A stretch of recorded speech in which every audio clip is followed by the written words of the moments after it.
أول شي بدي إياكم تنتبهوا عليه هو كيف بتستعملوا الكلمات.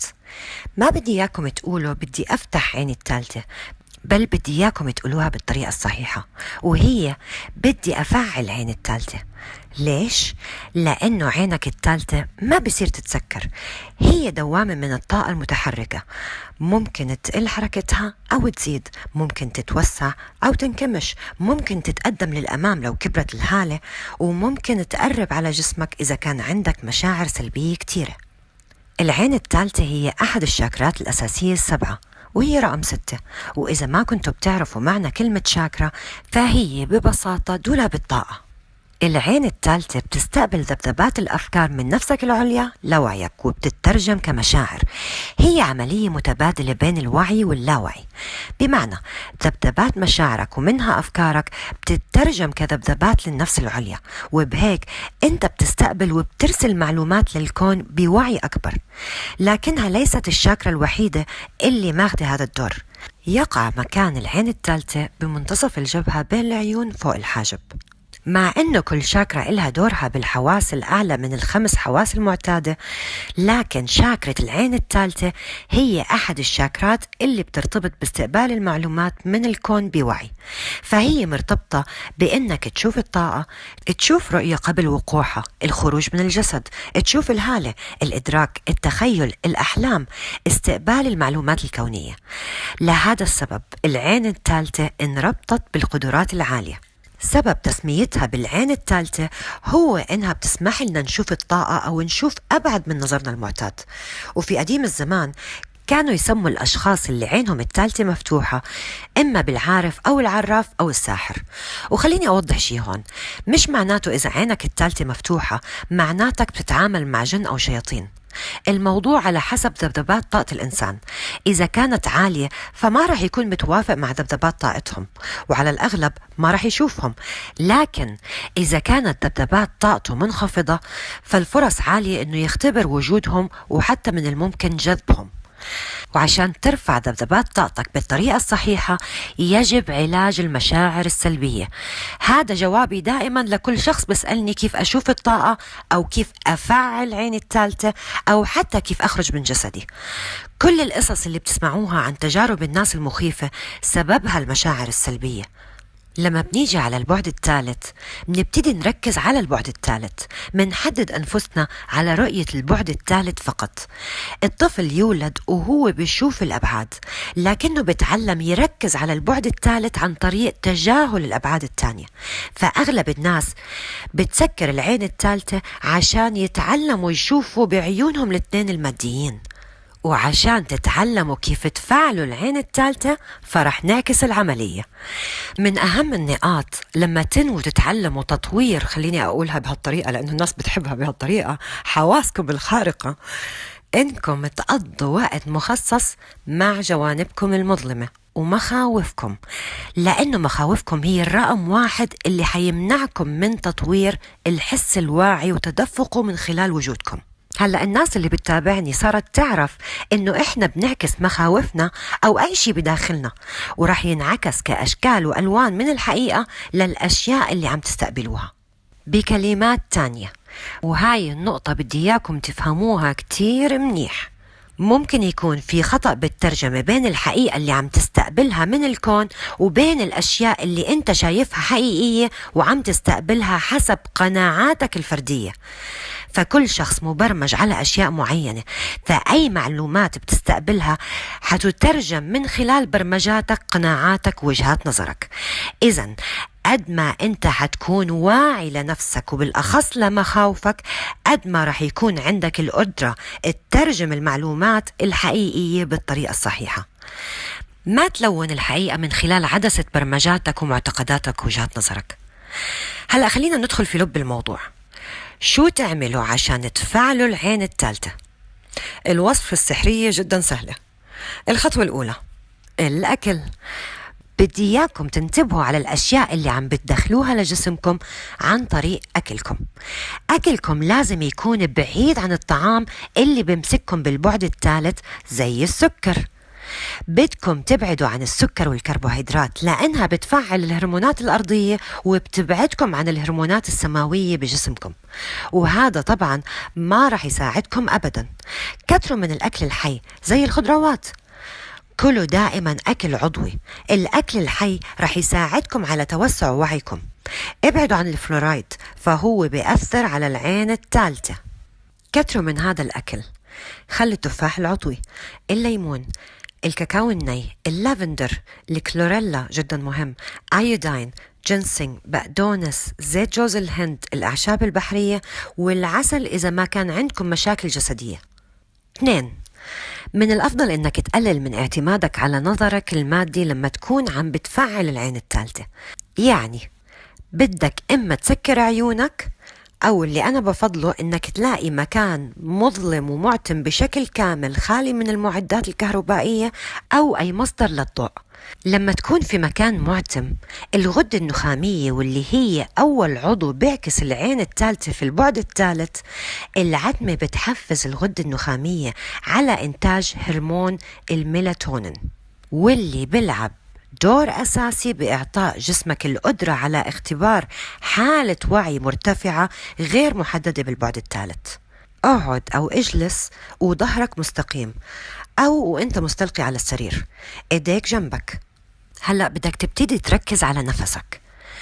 بدك تخلي نفسك الباب بين الأبعاد الثانية والبعد الثالث وبين حالة الوعي. راقب نفسك وامشي معه بوعيك، كيف عم بدخل وكيف عم بخرج. خد النفس من أنفك وبتطلعه من الفم بنفس الوقت. راقب أفكارك، فأنت ما بدك تقاوم أي فكرة بتيجيك، لأنك إذا قاومت الأفكار راح تركز عليها أكتر، وبالتالي راح تغذيها أكتر، وبالتالي راح تجذب أفكار أكتر. إذن أنت فقط بتراقب أفكارك بدون ما تتدخل فيها، وبالتالي راح تعدي وتمر. بعدين بدي منكم تحطوا كل تركيزكم على أي مكان في توتر بجسمكم، بوشكم، ورا دنيكم، رقبتكم. لاحظوا الكم اللي حاملينه من التوتر. ركزوا على المكان مع نية التخلي عن هذا التوتر برقبتكم، حوالين عينيكم، براسكم، بإيديكم، بكل مكان حاسين فيه بالتوتر.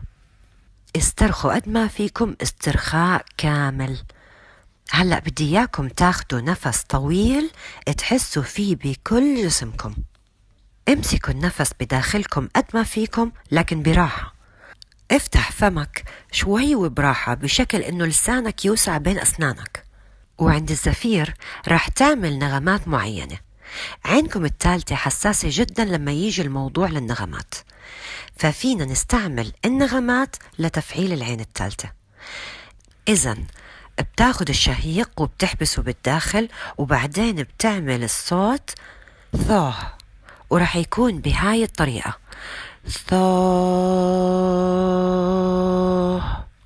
بدكم تخلوا لسانكم بين أسنانكم خلال هاي العملية عشان تشعروا بهزات الذبذبات لفايدة أكبر خلال الزفير.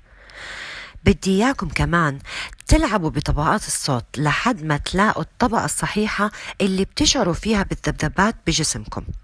بدي إياكم تعملوها 6 مرات ورا بعض.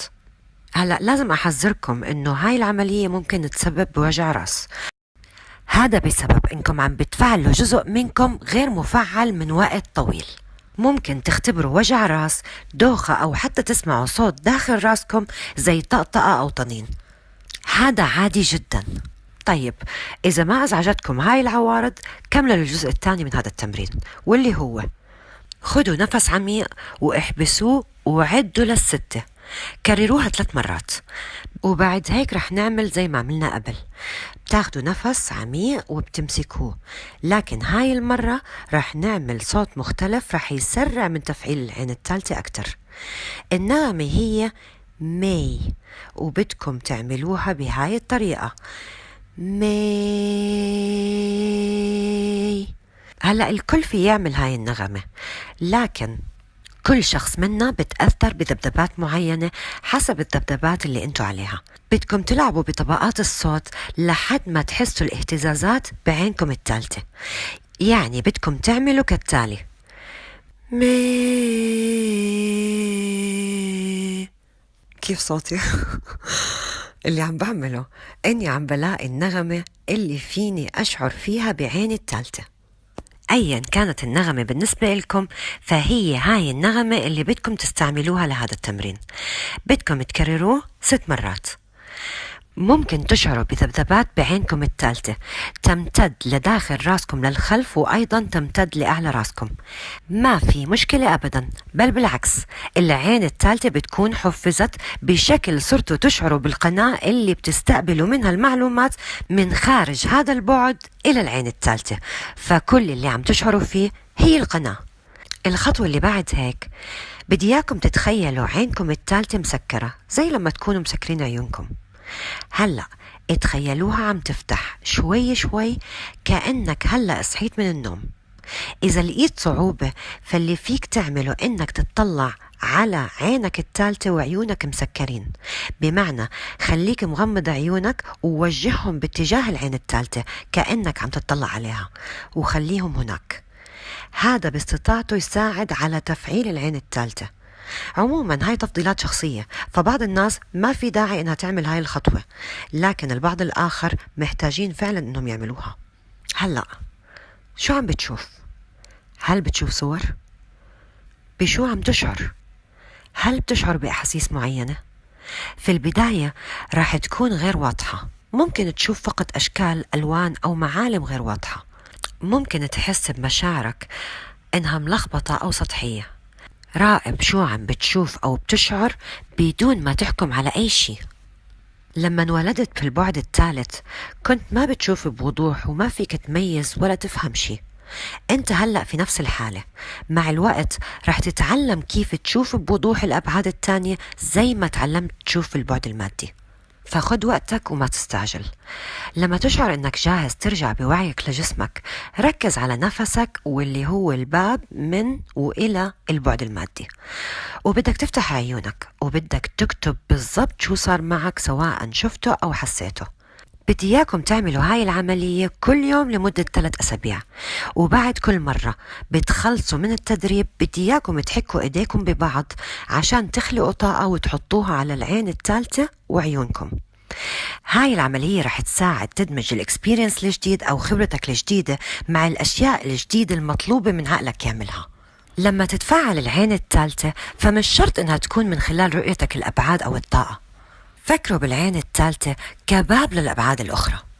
مثلا رح تشعر بالطاقة أو رح تسمع ذبذبات الطاقة، ومع الوقت ما رح تحتاج تتمرن عشان تستعملها، بمعنى العين الثالثة رح تضلها فعالة طول الوقت.